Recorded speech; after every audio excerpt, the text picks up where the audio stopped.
Vlad the Impaler, between fact and fiction. Vlad the Impaler is one of Romania's most infamous historical figures. His reputation is often associated with violence, bloodlust, and cruelty. However, it is important to question whether he was truly a bloodthirsty brute or an underestimated complex ruler.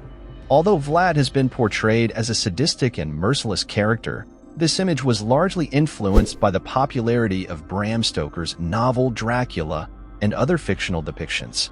In order to properly understand its history, it is necessary to look beyond myth and fiction, adopting an unbiased approach. Vlad the Impaler ruled Wallachia, a region in the south of modern-day Romania, during the 15th century. During his rule, he faced external threats, especially from the Ottoman Empire, and adopted a firm approach to defending his territory and maintaining control. One of the notorious tactics attributed to Vlad was impalement, a cruel method of execution in which victims were impaled on stakes.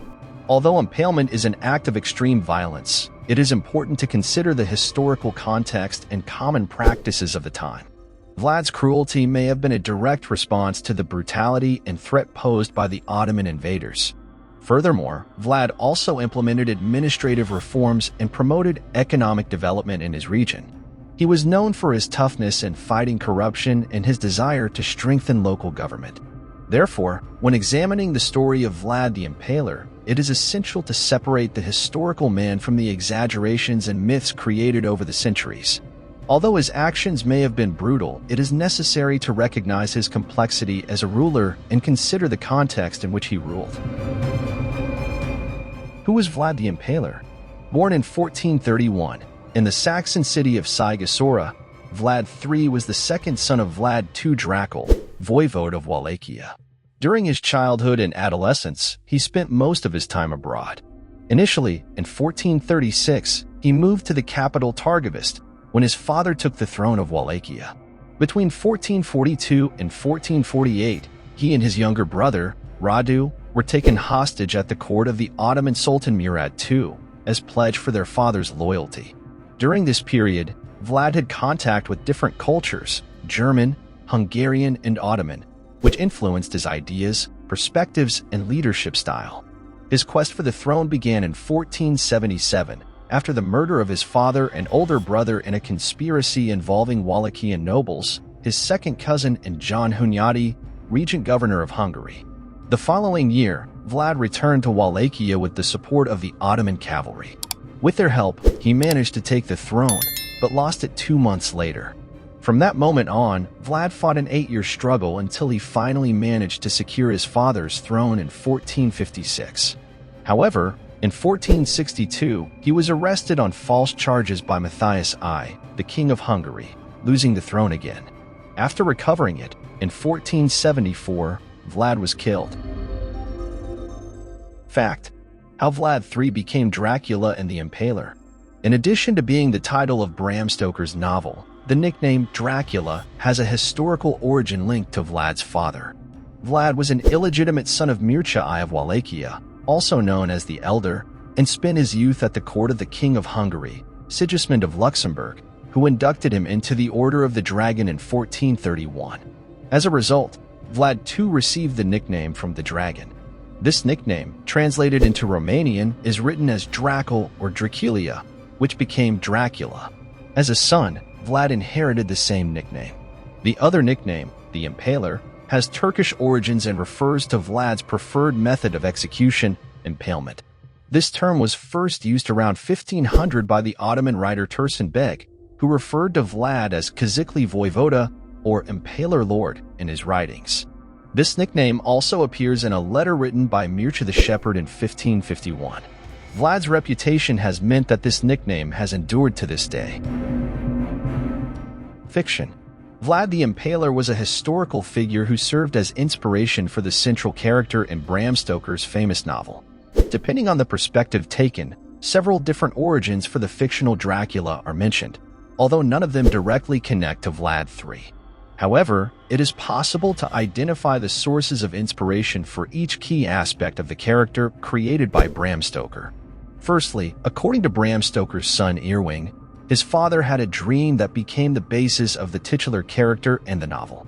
As for the name, although the historical context has established the association of Vlad the Impaler with the nickname, it is necessary to understand its connection with the novel, which raises several theories. Some theories claim that Bram Stoker may have gotten his name from Johann Christian von Engel's book on the history of Moldavia and Wallachia, or from William Wilkinson's book titled An Account of Principles of Wallachia and Moldavia, published in 1820. Others suggest that his friend, the Hungarian professor Arminius Vambery, may have provided information about the historical Vlad. The vampiric and cruel nature of the fictional Dracula can be attributed both to the two previously mentioned books and to several 15th-century Saxon engravings present in the Royal Library of London or British Museum, which portray Vlad the Impaler as a bloodthirsty monster. Several scenes in the novel confirm this connection, especially when Dracula is in conflict with the Turks, and his physical description matches the image of Vlad the Impaler. Furthermore, the act of driving a stake through a vampire's heart, for example, may have been inspired by the story of Vlad impaling his victims. The red and black color scheme, characteristic of Dracula's clothing, is also a reference to the Order of the Dragon. Every Friday, in celebration of the Passion of Jesus Christ, all members of the order wore a black cape over a red coat. Fact: Vlad the Impaler is widely recognized as a military commander and ruler of great historical importance. Vlad's reign followed the political tradition established by other medieval Romanian rulers such as Mircea the Elder and Stephen the Great. Vlad dedicated himself to protecting his lands and maintaining their independence. What makes you unique is your unusual and comprehensive education. The first phase of his education began when he moved to Targovist, where Greek or Romanian scholars, hired from Constantinople, taught him and his younger brother the classical arts, philosophy, and the art of war. The second phase took place at the Ottoman court, with the aim of training them according to Ottoman culture, so that, when they came to power in Wallachia, they would not rebel against the empire. What we know about his government is based on second-hand accounts and stories. According to these accounts, Vlad took measures to discourage and punish theft and laziness. He was the first ruler to integrate the Romani community into the Romanian army and ensured fair conduct in trade.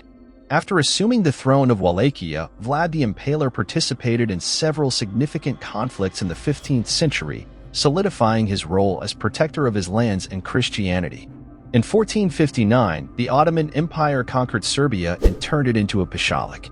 This led Pope Pius II to organize a crusade against the Ottomans. Aware of the Ottoman threat and his military limitations, Vlad seized the opportunity and joined the Pope's campaign. Between 1461 and 1462, he attacked several key Ottoman positions south of the Danube to weaken their defense and impede their advance.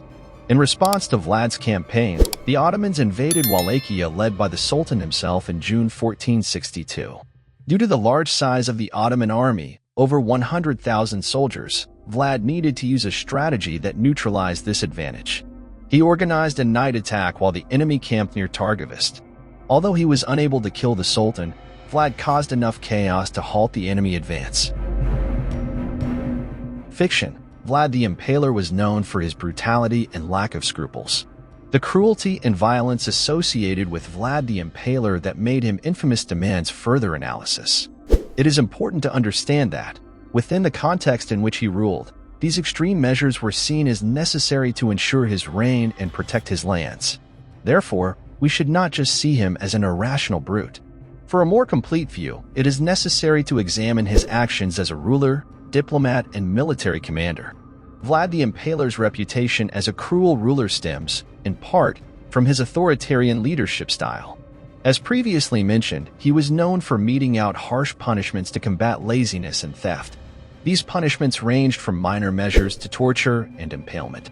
As time passed, these incidents became the basis for the stories that spread after his arrest and death. Another source of his infamy is related to his relationship with the Wallachian nobles. Vlad never forgave the fact that they murdered his father and brother. So, as soon as he retook the throne in 1456, he punished them for it.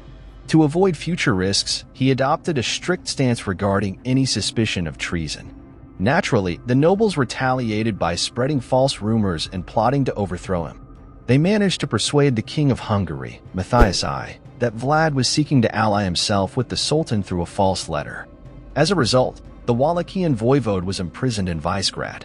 Vlad was killed fighting the nobles after regaining the throne in 1474. During Vlad's period of imprisonment, news of his supposed betrayal spread across Europe, further fueled by his reputation. He became the subject of several paintings, where he was portrayed as Pontius Pilate or as Aegeus, the Roman proconsul of Patras present at the crucifixion of St. Andrew. Additionally, he is the subject of a poem written by Michael Behemes, entitled Story of a Despot Called Dracula, Voivode of Wallachia. The way Vlad the Impaler handled diplomatic matters also contributed to his infamy. From his first travels, he realized how Wallachia was seen as a weak position by Europe. Therefore, he made a point of demanding the respect he believed he deserved when foreign diplomats visited his court. There are several legends describing incidents of this type. For example, he generously rewarded a Hungarian diplomat for his respectful attitude, while placing an Ottoman diplomat's turban on his own head as a form of reprimand. As for military issues, it is necessary to consider the reality of Wallachia in the 15th century. His army was relatively small, consisting of the Little Army, 10,000 to 12,000 soldiers, and the Grand Army, 40,000 soldiers, mostly mercenaries. During this period, the Ottoman Empire, the main threat to Europe, could easily send up to 100,000 soldiers into any given battle. Faced with this disadvantage, Vlad and other leaders had to find strategies to compensate for this disparity. Such strategies exploited terrain advantages, as occurred in the Battle of Rovine October 10, 1394 to May 17, 1395, with the use of swamps. In the Battle of Vaslui in 1475 with fog, and in Vlad's night attack on Targovist in 1462 with a surprise attack. In Vlad's specific case, he used impalement as a psychological weapon to undermine the enemy's resolve. This strategy was successfully employed during the final confrontation after the Battle of Targovist. What did you think of today's video? Did you already know anything about Vlad? What impressed you most? Tell us your opinion on this subject. If you think it was a myth, write in the comments, Vlad is a myth. But otherwise, write, Vlad was terrible. And if you liked this video and haven't subscribed to our channel yet, subscribe and click the bell so you don't miss any of the intriguing videos we post every week. And if you want to take advantage and learn a little more, be sure to click on one of these videos that we are suggesting for you. Remember, to know the past is to understand the present and prepare for the future. Until the next video.